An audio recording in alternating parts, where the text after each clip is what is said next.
الحمد لله الذي حبب إلينا الإيمان وزينه في قلوبنا وكره إلينا الكفر والفسوق والعصيان وجعلنا من الراشدين والصلاة والسلام على من بعث ليتمم مكارم الأخلاق. أما بعد، قال الله تبارك وتعالى في القرآن المجيد والفرقان الحميد: أعوذ بالله من الشيطان الرجيم. بسم الله الرحمن الرحيم. لقد كان لكم في رسول الله أسوة حسنة. وقال: وعاشروهن بالمعروف. صدق الله العظيم. قال النبي صلى الله عليه وسلم: إن أعظم النكاح بركة أيسره مؤونة، أو كما قال عليه الصلاة والسلام. وقال النبي صلى الله عليه وسلم: تنكح المرأة لأربع: لجمالها ولمالها ولحسبها ولدينها فاظفر بذات الدين تربت يداك. وقال النبي صلى الله عليه وسلم: أعلنوا هذا النكاح واجعلوه في المساجد، أو كما قال عليه الصلاة والسلام. محترم سامعین، گزشتہ ایک مسئلہ جو بہت ہی زیادہ توجہ کے قابل ہے، اور اس میں ایک اہم فکری عملی تبدیلی لانے کی ہمارے معاشرے کو ضرورت ہے، اس سے متعلق گفتگو چل رہی ہے۔ ہر شہر، ہر صوبہ، ملک کے اطراف و نواحی میں روزانہ یا وقتاً فوقتاً جو بات سننے میں آتی ہے کہ ہمارے ایک بہن، ایک بیٹی دوسرے مذہب والے کے ساتھ اس نے نکاح کر لیا، اسلام کو چھوڑ کر مرتد ہو گئی، اور اپنے ماں باپ، قوم و ملت، اللہ اور اللہ کے رسول کو ناراض کر کے دنیا کی معمولی زندگی اور معمولی محبت کو اس نے ترجیح دے دیا۔ تو ملک کے چاروں اور جو حالات سننے میں آتے ہیں کہ ہماری بچیاں ارتداد کے دہانے پر ہیں، تو اس کی وجوہات کیا ہیں، اس کے اسباب کیا ہیں، اس کی بنیادی کیا ہے؟ تو اس میں سے ایک بنیاد کہ ہم نے اپنے گھر کی عورتوں کو دین نہیں سکھایا۔ ایمان کی عظمت اور ایمان کی بڑائی اور ایمان کی نعمت کی قدر ہم نے اپنے گھر کی بچیوں کو نہیں سکھلایا۔ تو ایک بنیادی وجہ ہے جس پر گزشتہ جمعہ مختصراً ہمارے سامنے بات آئی، اور ایک بہت بڑا نفع اس چیز میں دعوت و تبلیغ کی محنت سے ہمارے معاشرے میں نظر آ رہا ہے جیسا کہ گزشتہ یہ کہا گیا کہ اکثر یہ کہا جاتا ہے کہ جماعت والے صرف کلمہ نماز ہی کو لے کر بیٹھے ہیں، تو اگر یہ کلمہ جسے ایمان کہا جاتا ہے اگر یہی درست ہو جائے اس فتنوں کے زمانے میں تو یہ اللہ کی ایک بہت بڑی نعمت ہے۔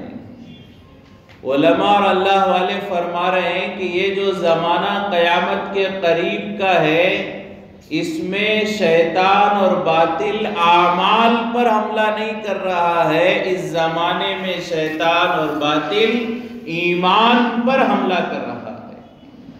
لہذا کلمہ نماز ہی بنیاد ہے، اگر یہ درست ہو جائے تو اسلام کی ایک بہترین خوبصورت عمارت قائم ہو سکتی ہے۔ اگر یہ بنیادیں مضبوط نہ ہو تو اسلام کا نقشہ زندگیوں سے بگڑ جائے گا۔ تو ایک پہلی وجہ کہ ہمارے گھر کی عورتوں کو دین سکھانا، اللہ رسول کے بارے میں تعلیم و تربیت دینا، یہ بنیادی ذمہ داری ہے۔ اگر یہ نہ ہو تو آئندہ چل کر یہ وجہ بنے گی کہ معمولی دنیا کے لیے ہماری بچیاں ایمان اور اسلام چھوڑنے کے لیے مجبور ہو جائیں گی۔ دوسری وجہ کہ مسلمان لڑکیوں کا مرتد ہونا، دوسرے مذہب والوں کے ساتھ راہ فرار اختیار کرنا، اس کی دوسری وجہ کہ ہم نے نکاحوں کو مشکل کر دیا ہے۔ اللہ والے اور ہمارے اکابرین بیان فرما رہے ہیں کہ ایک بڑی وجہ اس مسئلے کی، اس بڑھتے ہوئے معاشرے میں بگاڑ کی نکاحوں کا مشکل ہونا۔ آج ہم نے نکاح کو مشکل کر دیا، اسی لیے زنا عام ہو چکا ہے، بے حیائی عام ہو چکی ہیں اور ہماری بچیاں دوسروں کے ساتھ جا رہی ہیں۔ بنیادی وجہ یہ ہے کہ نکاح کو مشکل بنا دیا۔ نکاح میں ہم نے سنت و شریعت کو پیچھے رکھ دیا اور معاشرے رسم اور رواج کے مطابق ہم نکاح کرنے لگے۔ جہیز عام ہو چکا ہے، جہیز کی برائی اتنی بڑھ گئی ہے کہ غریب ماں باپ کی بچیاں ان کی عمریں ڈھل رہی ہیں، بڑھاپا چھا رہا ہے، لیکن نکاحوں کی ترتیبیں نہیں بن رہی ہیں۔ اور اسی وجہ سے ایک بہت بڑا طبقہ ہے وہ ارتداد کے دہانے پر ہے۔ مسلمان بچیاں جو دوسرے مذہب والوں کے ساتھ جا رہی ہیں، اس میں دو طرح کے بچیاں ہیں۔ پہلی قسم تو وہ ہیں جو بہت زیادہ پڑھی لکھی ہیں، ماڈرن کلچر کی ہیں، تعلیم یافتہ ہیں اور انہیں دین کی کوئی جانکاری نہیں ہے اور ان کے گھر میں بھی دین کا ماحول نہیں ہے اور انہیں ایمان اور اسلام کی حقیقت ہی معلوم نہیں ہے اور وہ اسلام کو چھوڑ رہی ہیں۔ یہ قسم ایسے بچیوں کی ہے۔ ایک دوسری قسم ایسی بچیاں جو اسلام چھوڑ رہی ہیں، اس کی بنیادی وجہ ہے کہ ان کے گھر کا ماحول اتنی تندرستی کا، غریبی کا ماحول ہے کہ مجبوراً یہ کمانے کے لیے، گھر کا گزارا چلانے کے لیے اپنے گھر سے باہر نکلتی ہیں اور ماحول کے بگاڑ کا شکار ہو جاتی ہے اور نہ چاہتے ہوئے بھی اسلام سے نکل رہی ہے۔ ایک تو گھر کا ماحول غریبی کا ہے اور نکاحوں کو ہم نے مشکل بنا دیا۔ اس کی وجہ سے یہ غریب گھرانے کی بچیاں اپنے ماں باپ کو دیکھتی ہیں کہ ان کے اندر ہمارے نکاح کرانے کی طاقت و قوت نہیں ہے، یہ غلط قدم اٹھانے پر مجبور ہو رہی ہے۔ ایک بڑا طبقہ ایسا بھی ہے ان ارتداد کے واقعات میں۔ جا کر دیکھیں، صرف بول دینا، گالیاں بکنا، تانے کسنا کہ فلاں بچی اسلام کو چھوڑ کر چلی گئی، ہمیں ذلیل کیا، ہماری ناک کٹائی، ہمارے منہ پر تماچا مارا، یہ بول دینا آسان ہے۔ اس کی زندگی کے حالات معلوم کرے، آخر کیا وجہ ہوئی کہ اس نے یہ قدم اٹھایا ہے۔ سینکڑوں واقعات ایسے بنگلور کے ایک مشہور عالم دین وہ ایک مرتبہ واقعہ بیان کرنے لگے کہ ہمارے پاس ایک کارگزاری آئی کہ چند نوجوان محلے کے ہمارے پاس آئے اور آ کر مولانا سے کہنے لگے کہ ہمارے پڑوس میں ایک مسلمان بچی فلاں دوسرے مذہب والے کے ساتھ اس نے نکاح کر لیا اور گھر سے چلی گئی، ہمیں بڑی فکر ہو رہی ہے۔ اور وہ نوجوان مولانا سے درخواست کرنے لگے حضرت آپ آئے، آ کر اس بچی سے جو ہے کچھ دینی باتیں کریں، اسے سمجھائیں تاکہ اسے اپنی غلطی کا احساس ہو جائے۔ تو میں نے وہ مولانا کہہ رہے ہیں کہ میں نے پوچھا کیا بات ہے، کون سی بچی ہے، کس کے ساتھ بھاگ کر گئی ہے، کس کے ساتھ نکاح ہوا؟ تو انہوں نے بتایا کہ ایک ہمارے اچھے دیندار ساتھی ہیں، ان کی بچی ہے، اور جس سے اس نے نکاح کیا گھر سے بھاگ کر وہ ایک نصرانی اور کرسچن ہے جس کا کاروبار خنزیر کے گوشت کا ہے۔ خنزیر کے گوشت بیچنے والے کے ساتھ اس نے نکاح کر لیا۔ تو بہت زیادہ مولانا کہنے لگے مجھے بھی ایک فکر ہوئی کہ ایسا، اور وہ چیز کا کاروبار جس سے ہر مسلمان کو فطرتاً نفرت ہوتی ہے، اس کاروبار کرنے والے سے اس نے نکاح کیا۔ بہت زیادہ مجھے بھی بے چینی ہونے لگی، تو میں نے ارادہ کیا کہ چلو اسے سمجھاتے ہیں۔ مولانا گئے تو فرماتے ہیں کہ میں اس سے بات کرنے کے لیے گیا تو دیکھا کہ گھر ہی میں سامنے دکان ہے اور خنزیر کا گوشت لٹکا ہوا ہے، اور وہ جو ہے لڑکا اسے فروخت کر رہا ہے، اسی کے بغل میں دروازہ ہے، پیچھے گھر ہے۔ تو میں اس لڑکی سے بات کرنے کے لیے اندر گیا تو میں نے اسے بہت ساری دین کی باتیں بتائیں، سمجھانے کی کوشش کی، تو اس نے ایک ہی جملے میں کہا کہ حضرت اگر نکاح آسان ہوتا تو آج یہ نوبت نہ آتی۔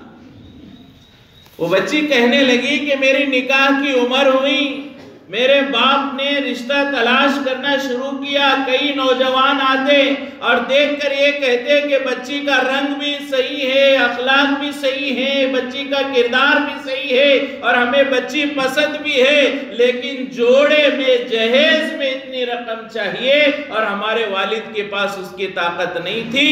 تو کئی گھرانے ایسے، کئی رشتے ایسے مجھے آئے جنہوں نے مجھے پسند کیا، لیکن جہیز نہ ہونے کی وجہ سے جو ہے رشتہ ٹھکرا دیا۔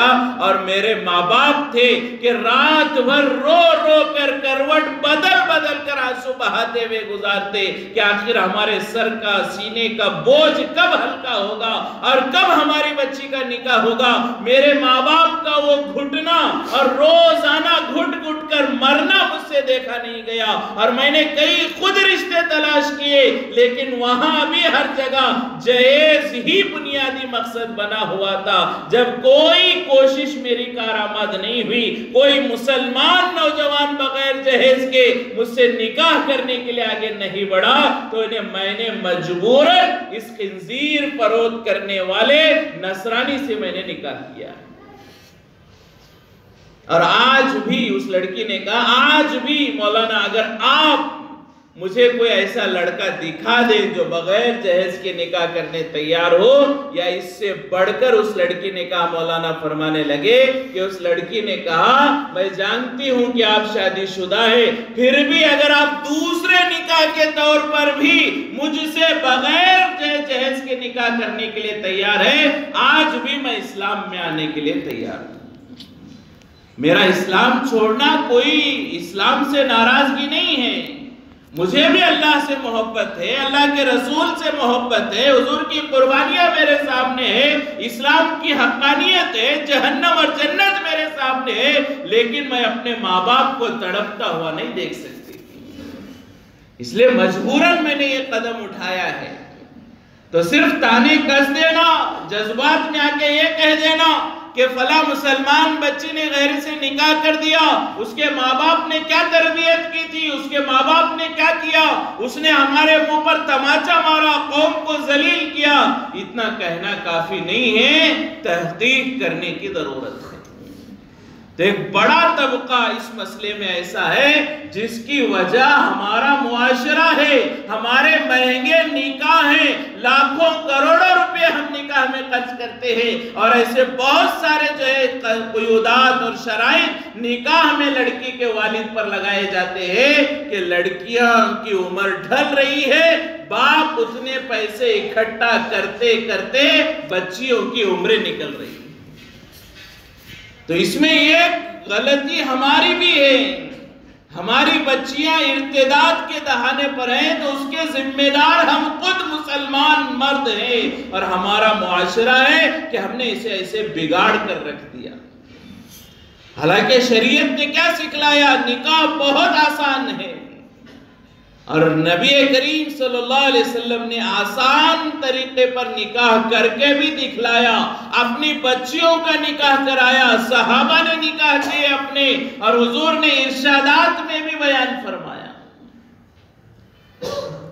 آپ صلی اللہ علیہ وسلم نے ارشاد فرمایا ان اعظم النکاح برکتاً، آپ صلی اللہ علیہ وسلم فرماتے ہیں ان اعظم النکاح برکتاً، نکاح میں سب سے زیادہ برکت والا نکاح وہ ہوگا ایسرہ مؤنتاً، جس میں سب سے کم خرچ ہوگا۔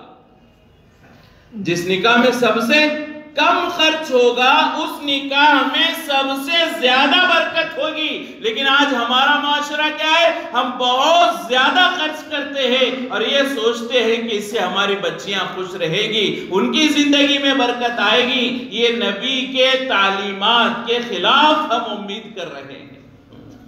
حضور فرما رہے ہیں بچی کی زندگی میں برکت ہو، ہماری بہنیں بیٹیاں خوش رہے، تو اس کا نظام کیا ہے؟ نبوی طریقہ اور نسخہ کیا ہے؟ نکاح میں کم خرچ کرنا برکت کا ذریعہ ہے، زیادہ خرچ کرنا برکت کا ذریعہ نہیں ہے۔ لیکن آج ہمارا ماحول بالکل نبوی تعلیمات سے الٹ چکا ہے، زیادہ خرچ کرنے کو ہم برکت کا ذریعہ سمجھتے ہیں اور یہ سوچتے ہیں کہ اس سے ہماری بچیاں خوش رہیں گی۔ اور ایسا ماحول اس کی وجہ سے بگڑ گیا کہ غریب ماں باپ کی زندگیاں روتے ہوئے، اپنے اوپر قرض کا بوجھ لادتے ہوئے زندگیاں گزر رہی۔ کئی واقعات تھے کہ ایک باپ غریب تھا، اس نے اپنی بچی کے نکاح کے لیے تیاریاں شروع کی، کئی رشتے آئے، جہیز کا مطالبہ ہوا، بالآخر اس نے اپنی بچی کے جہیز خوشیوں کے لیے قرض لے کر اپنی بچی کا نکاح کیا۔ نکاح ہو گیا، بچی سسرال جو ہے ودا ہو گئی، رخصتی ہو گئی۔ ابھی چند دن گزرے ہیں کہ قرض دار جو قرض خواہ ہیں آئے اور قرض کا مطالبہ کرنے لگے، بچی کے باپ سے پوچھنے لگے کہ آپ نے جو ہے ہم سے اتنا قرضہ لیا، اتنے دن میں ادائیگی کا وعدہ کیا، اب قرض کہاں ادا کر رہے ہیں؟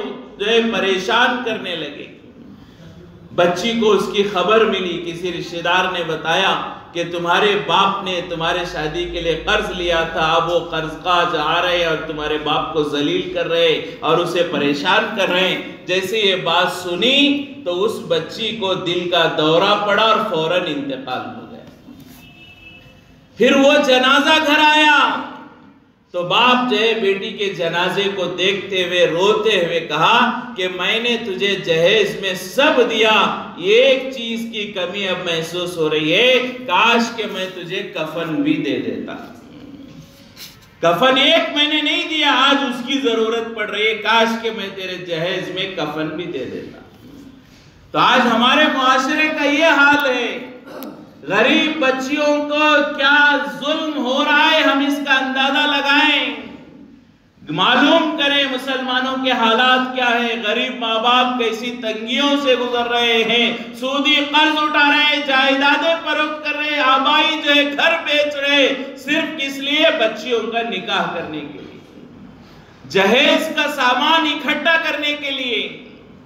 اور ہمارے وہ نوجوان جنہیں دوسرے بہت سارے موقعوں پر جوش آتا ہے، جذبہ ابھرتا ہے، خون کھولتا ہے، ایسے معاملات میں ٹھنڈے نظر آتے ہیں۔ کوئی حضور کے نام پر گستاخی کر دے، ہمارے نوجوان کھڑے ہو جائیں گے۔ حضور کے نام پر جان نچھاور کرنے کے لیے تیار ہو جائیں گے. کوئی مسجد کی بے ادبی کر دے, مسجد کی بے حرمتی کر دے, ہم جان نچھاور کرنے کے لیے تیار. کوئی حضور کی شان میں, ازواج مطہرات کی شان میں, صحابہ کی شان میں, اولیاء کی شان میں کوئی دو جملے کہہ دیتا ہے, کارٹون بنا دیتا ہے, ہمارا خون کھولتا ہے, جذبات ابھرتے ہیں اور ہماری بہادری جو ہے دکھانے پر آ جاتے ہیں. لیکن وہی بہادری جہیز کے موقع پر کہاں چلی جاتی ہے؟ نبی کے نام پر تو جان دینے کے لیے تیار ہے, نبی کی شریعت کو اپنانے کے لیے تیار نہیں ہے. ہماری کئی بہنیں جہیز کی وجہ سے جو ہے نکاح نہیں ہو رہا ہے. اگر کوئی نوجوان یہ کہے کہ میں بغیر جہیز کے نکاح کروں گا اور میری وجہ سے اس کی ابتدا ہو جائے, کتنے لوگوں کے لیے آسان ہوگا, لیکن وہ بہادری کہاں چلی جاتی؟ بہت سارے نوجوان خود جہیز مانگتے ہیں. بہت سارے نوجوان یہ کہتے ہیں ہم تو نہیں مانگ رہے, ہمارے ماں باپ کا مطالبہ اور تقاضا ہے. بہت سارے یہ کہتے ہیں ماں باپ کے ہمیں نہیں چاہیے, لیکن لوگ کیا کہیں گے, بڑی بہو کو اتنا ملا ہے, ہم نے نہیں پوچھا انہوں نے دیا, ابھی دوسرے بیٹے کا مسئلہ ہے, کل کو اس کا معاملہ کیا ہوگا, اگر آپ نہیں دیں گے تو تمہاری بیٹی اور ہماری بڑی بہو کے درمیان مسائل کھڑے ہو جائیں. کیا بہانے ہمارے ہیں. اگر مضبوط ہو جائے کوئی ہمیں روک نہیں سکتا شریعت پر عمل کرنے سے, لیکن کمزوری ہمارے اندر ہے, لالچ ہمارے اندر ہے, فقیر بنے ہوئے ہیں. کتنا عجیب انداز میں ایک شاعر نے کہا, عجیب ماجرا حضرات دیکھیے, داماد مانگتا ہے خیرات دیکھیے.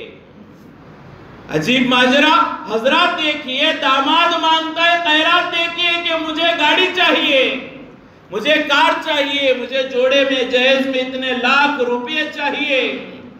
کئی ماں باپ تو منہ کھول کر کہتے ہیں ہم نے اپنے بچے کو ڈاکٹر بنایا, انجینئر بنایا, اتنے لاکھ روپے اس میں خرچ ہوئے, ہم نے اپنے بچے کو کاروبار لگایا, اتنے لاکھ روپے اس میں خرچ ہوئے, اتنا تو آپ دے ہی سکتے ہیں اور اتنا مانگتے ہیں. یہ کہاں شرم چلی گئی؟ نکاح کوئی کاروبار نہیں ہے, کوئی ڈیل نہیں ہے, کوئی معاملہ نہیں ہے. نکاح ایک عبادت ہے, اسے نبی کے طریقے پر کہیں, بوجھ نہ ڈالیں. لیکن آج اللہ معاف فرمائے, ہمارا معاشرہ نکاح کے معاملے میں شاید ہو سکتا ہے کہ کسی کو بات بری لگے, لیکن حقیقت یہ ہے کہ آج ہم مسلمان نکاح کے مسئلے میں ہندو بن چکے ہیں.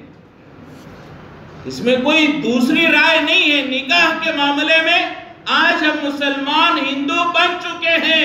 آج ہمارے مسلمانوں کو گھر واپسی کے نام سے تڑپ ہوتی ہے, جوش پہ آ جاتے ہیں, لیکن حقیقت یہ ہے نکاح کے معاملے میں ہماری گھر واپسی ہو چکی ہے.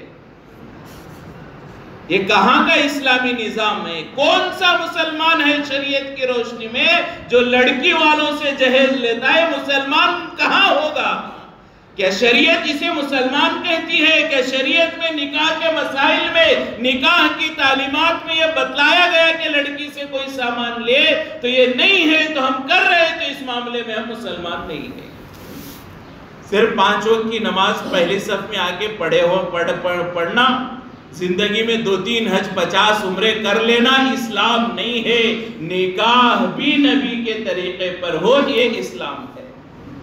نماز نبی کے طریقے پر, ماشاءاللہ نمازی ہیں, مسجد کے ذمہ دار ہیں, پرمننٹ مصلی ہیں, یہ ماشاءاللہ 2-3 حج کر چکے ہیں, 10-15 عمرے کر چکے ہیں.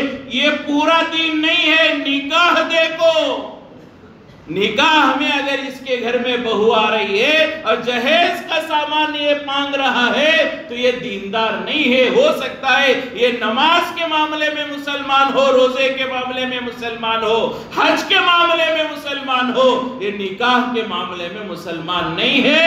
اس کی گھر واپسی ہو چکی ہے, یہ حقیقت ہے. اسلامی نکاح کسے کہتے ہیں؟ آسان طریقہ علماء بیان فرماتے ہیں. اگر ہم دیکھنا چاہیں کہ ہمارے گھر کا نکاح اسلامی ہے کہ نہیں ہے, تو آسان طریقہ یہ ہے جس نکاح میں جتنا کم بوجھ لڑکی والوں پر پڑے گا وہ نکاح اتنا اسلامی ہوگا.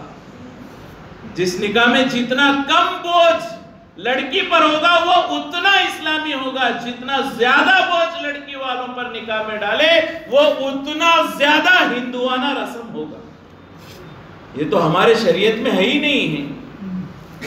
یہ تو غیروں کے اس میں دان دہیج دان دھرم یہ مشہور ہے کہ غیروں کے دوسرے مذہبوں میں ہندوؤں میں عورت کا لڑکی کا میراث میں جائیداد میں حصہ نہیں ہوتا ہے.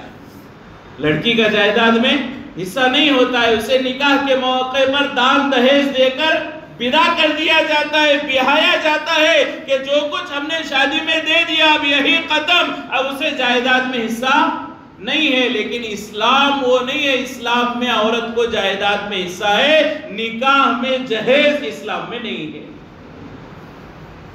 ہاں آج کل 10-15 سال ہوئے ہوں گے تقریباً کہ ہمارے ملک میں گورنمنٹ نے ایک قانون پاس کیا کہ ہندوؤں میں بھی بیٹیوں کو حصہ دیا جائے گا. لیکن پہلے یہ نہیں تھا. ان کے مذہب میں نہیں ہے کہ بچیوں کو اس جہیز بچیوں کو میراث میں حصہ ملے گا, بلکہ نکاح کے موقع پر دان دہیج کر دو, بیاہ دو, ان کا معاملہ ختم ہو گیا. یہ اسلامی نظام نہیں ہے, یہ ہندوانہ رواج ہے. اور آج ہمارا ہے کیا رہا ہے, ہمارا بھی یہی حال ہے.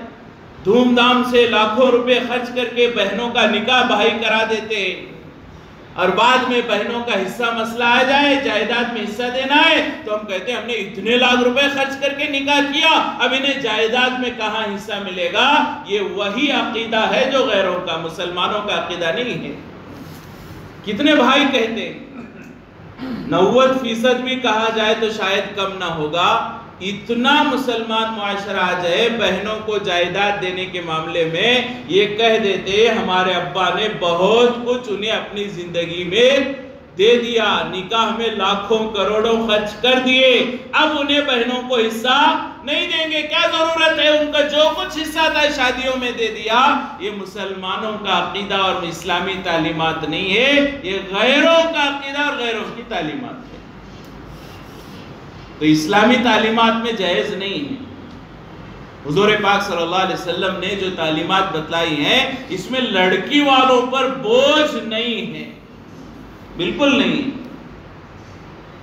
بعض دفعہ یہ خیال ہوتا ہے, بعض لوگوں میں یہ بات چلی بھی ہے کہ حضور نے حضرت فاطمہ کو جہیز دیا تھا. حضور نے حضرت فاطمہ کو جہیز دیا تھا, گدا دیا, 2 تکیے دیے, مشکیزہ دیا, چکی دی.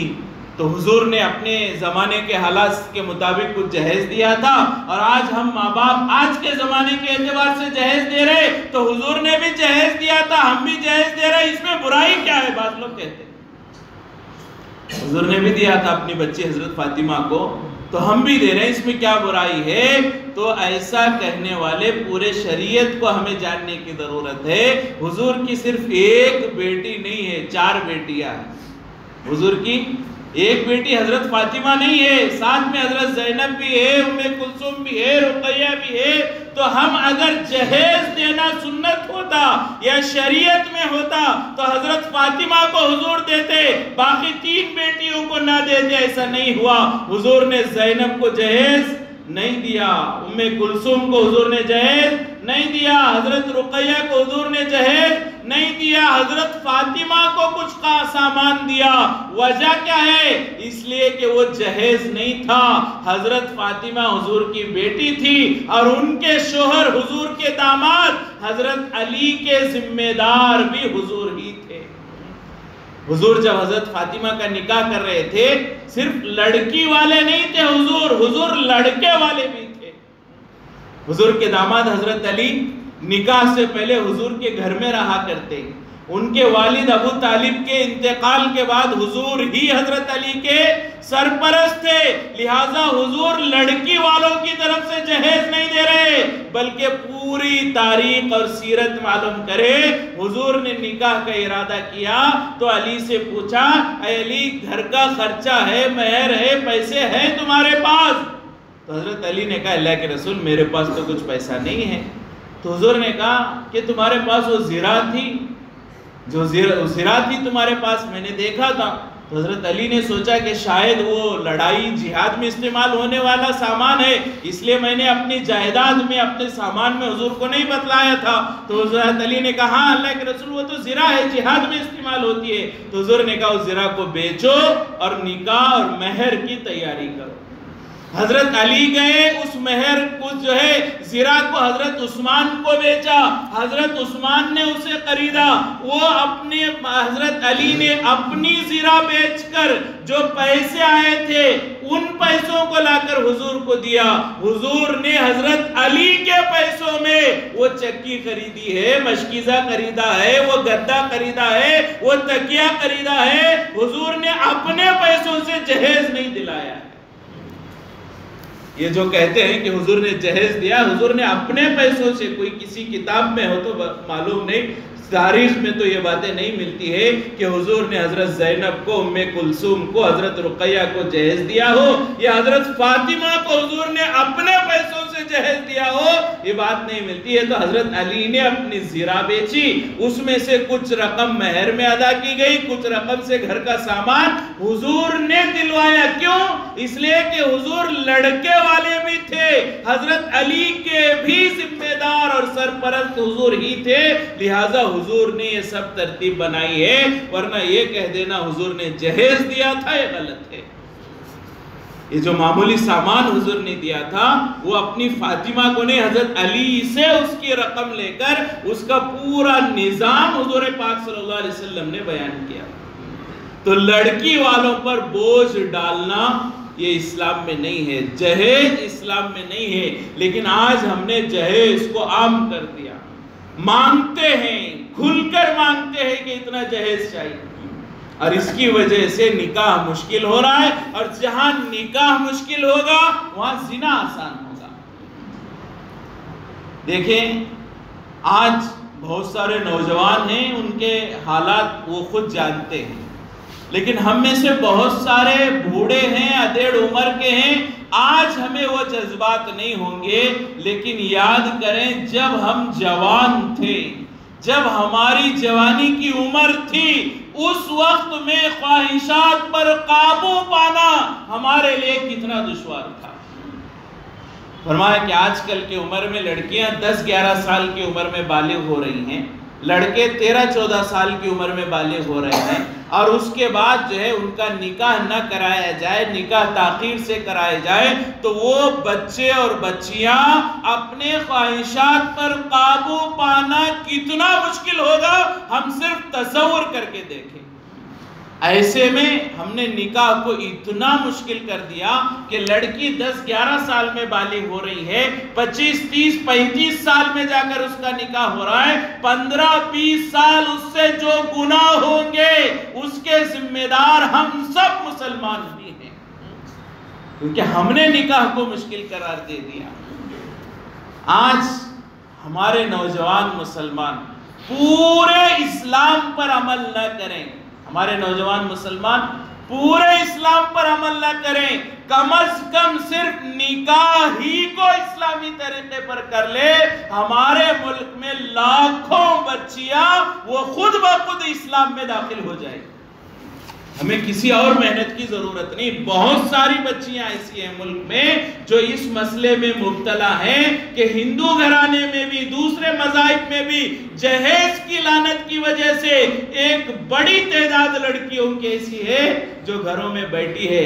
اگر مسلمان نوجوان اسلام کے طریقے کے مطابق نکاح کرنے پر آ جائے، آج بھی بہت ساری لڑکیاں بغیر دعوت کے اسلام میں داخل ہو سکتی۔ حقیقت ہے لکھنؤ میں ایک نکاح ہوا، بڑی سادگی کے ساتھ، دیندار گھرانہ تھا، ظہر کے بعد نکاح ہوا، عصر کے بعد 8-10 لوگ جو ہے دلہے والے کی طرف سے آئے، دلہے کی طرف سے 8-10 لوگ آئے اور مغرب میں لڑکی کو رخصت کر کے لے گئے۔ تو وہ جو نکاح ہوا جس گھر میں لڑکی والوں کا، پورا محلہ ہندوؤں کا تھا، تو انہوں نے اپنے پڑوس کی عورتوں کو بھی دعوت دی تھی کہ آج ہمارے گھر میں بچی کا نکاح ہے. تو گھر محلے کی ہندو عورتیں بھی آئی تھیں, دوپہر سے شام تک رہی, دیکھا نکاح ہوا ہے, چائے وغیرہ کھجور تقسیم ہوئے ہیں, اور شام کو دلہن کو رخصت کر دیا گیا, ودائی ہو گئی. تو ودائی کے بعد محلے کی جو ہے 2 لڑکیاں بیٹھی اور انہوں نے پوچھا کہ چاچا جان دیکھا کہ ہم نے کوئی الماری نہیں ہے, کوئی پلنگ نہیں ہے, کوئی جہیز نہیں ہے, کوئی گھوڑا گاڑی کچھ نہیں ہے, کوئی جوڑے کی رقم نہیں ہے, ایسا نکاح ہو گیا کہ لڑکے والے آئے, 8-10 لوگ آئے اور نکاح ہوا, آپ کی بچی کو لے کر چلے گئے. تو انہوں نے کہا یہی اسلام ہے اور یہی اسلامی تعلیمات ہے, لڑکی والوں پر اسلام میں کوئی بوجھ نہیں ہے. تو فوراً وہ 2 لڑکیاں اسلام میں داخل ہوئی. یہ ہے حقیقت. اگر آج نوجوان پورے اسلام پر عمل نہ کریں, کم از کم نکاح ہی صحیح طریقے پر کرے, اور ہر نوجوان مسلمان یہ کہے کہ میں بغیر جوڑے کے, بغیر جہیز کے شادی کرنے کے لیے تیار ہوں, یہ عمل ہی کئی مظلوموں کی ہدایت کا ذریعہ بن سکتا ہے. لیکن نہیں, ہمیں جوڑا چاہیے, ہمیں جو ہے رقم چاہیے, ہمیں گاڑی چاہیے, ہمیں جہیز کا سامان چاہیے. ایک ایسی بڑی جو ہے وبا ہمارے معاشرے میں پھیلی ہوئی ہے, اس سے ہمارا معاشرہ بگڑ رہا ہے. تو اس کے لیے فرمایا نکاح کو آسان کرنے کی ضرورت ہے.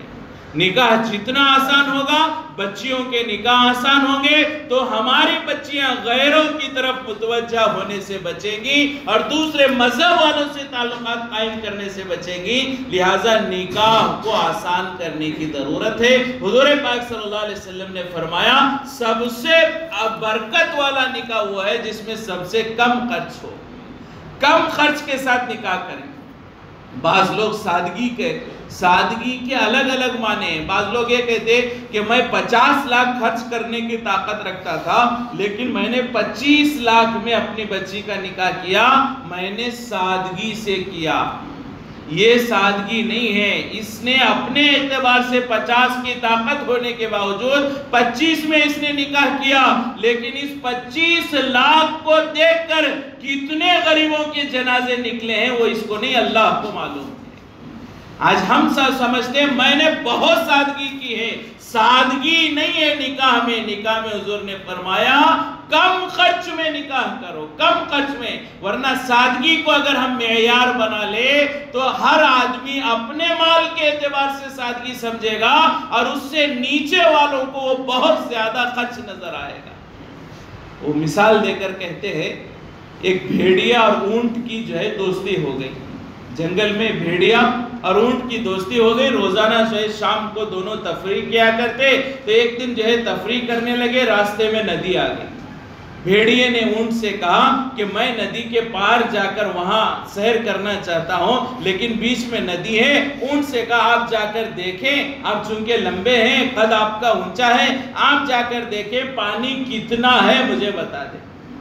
تو وہ اونٹ گیا, درمیان ندی میں کھڑا ہوا تو اس کے گھٹنوں سے نیچے پانی آ رہا تھا. تو اونٹ نے ایک بھیڑیے سے کہا آپ نہ گھبرائیں, آپ آ جائیں, پانی بہت کم ہے, گھٹنے سے نیچے ہے. تو بھیڑیے نے کہا اونٹ سے یہ آپ کے گھٹنوں سے نیچے ہے لیکن میرے سر کے اوپر ہے. آج ہم بہت سارے مالدار سمجھتے ہم نے سادگی سے کیا. یہ ہماری سادگی بہت سارے غریبوں کی زندگی بھر کی کمائی سے بڑھ کر ہے. لہٰذا سادگی نہیں ہے, کم خرچ ہے. سنت اور شریعت کے مطابق بغیر جہیز کے نکاح کرنے کی ضرورت ہے. اسے ہمارے نوجوانوں کو آگے آنے کی ضرورت ہے. ورنہ آج معاشرہ ایسا بگڑا, جہیز لینا دینا عام بات ہو چکی ہے, بلکہ اس کی نمائش ہوتی ہے. ایک کروڑ پتی ہے, اس نے اپنی بچی کو ایک کار دی ہے, وہ کار بھی نکاح کے حال میں, نکاح کی مجلس میں کھڑی ہوئی ہے, وہ گاڑی بھی کھڑی ہوئی ہے. 50 جوڑے اس نے دیے وہ بھی رکھے ہوئے ہیں, 50 جوڑے چپل اس نے دیے وہ بھی رکھے ہوئے. جتنا جہیز کا سامان ہے وہ پورا حال میں سجایا گیا ہے, اور اسے دیکھ کر کتنے غریب بچیوں کے آنکھوں سے آنسو نکل رہے اس کا ہمیں اندازہ نہیں ہے. غریب بچیاں بھی ہیں. ایک میں کروڑ پتی ہوں, میں نے نکاح کیا, لیکن میرا ڈرائیور بھی ہوگا, میرے گھر میں کام کرنے والا ہوگا, میرے گھر میں کام کرنے والی عورتیں ہوں گی. ایسے کئی غریب ہوں گے اس کروڑ پتی کے گھر میں تعلق رکھنے والے جو اس نکاح نکاح میں شریک ہوں گے اور وہ یہ دیکھیں گے کہ ہمارے اس جو ہے مسلمان بھائی کے بچی کو اتنا کچھ مل رہا ہے اور میری بچی کا نکاح بھی نہیں ہو رہا ہے، اے اللہ کیا یہی ہے کہ حضور نے کہا ایک مسلمان دوسرا مسلمان بھائی ہے، تو یہ میرا کہاں سے بھائی ہوگا؟ اس کی بچی کی نکاح اتنے عالیشان اور میرے بچی کی عمر ڈھل رہی ہے اور رشتہ نہیں ہو رہا ہے، تو کہاں سے کہ گھوڑا گاڑی بھی دکھائے رہے، سامان بھی، وہ ڈائننگ جو سیٹ بھی دکھایا جا رہا ہے، ہر چیز کی نمائش کی جا رہی ہے، یہ بالکل ہمارے رواج اور اسلامی تعلیمات کے خلاف ہے۔ لہٰذا جتنا لڑکی والوں کے گھر پر کم بوجھ ہوگا اتنا وہ نکاح اسلامی ہوگا، جتنا بوجھ لڑکی والوں پر ڈالا جائے گا وہ اسلامی نکاح نہیں رہے گا۔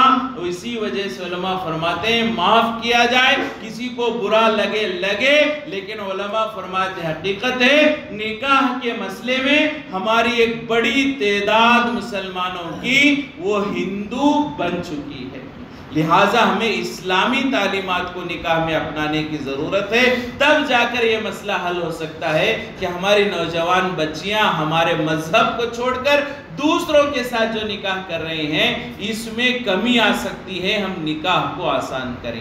اللہ تبارک و تعالیٰ سے دعا ہے کہ اللہ ہم تمام کو جہیز کی اس بیماری سے اللہ ہماری حفاظت فرمائے، اللہ ہمارے نوجوانوں کو بغیر جہیز کے نکاح کرنے کی توفیق نصیب فرمائے، اللہ ہم سب کو سنت اور شریعت کے مطابق نکاح کرنے کی توفیق نصیب فرمائے، اللہ پورے مسلمان جو ہے معاشرے کو اس بیماری سے حفاظت فرمائے، اور جو امت کی لڑکیاں دوسرے مذہب والوں کے ساتھ راہ فرار اختیار کر رہی ہیں اللہ ان سب بچیوں کو ہدایت نصیب فرمائے، دوبارہ اسلام کی طرف لوٹنے کی توفیق نصیب فرمائے، اللہ ان سب کے مسائل کو حل فرمائے، اور آئندہ ہماری تمام بچے اور بچیوں کو اللہ ایمان کی عظمت سمجھتے ہوئے ہر حال میں اس پر جمے رہنے کی توفیق نصیب فرمائے۔ جو کچھ کہا گیا سنا گیا اس پر عمل کی توفیق نصیب فرمائے۔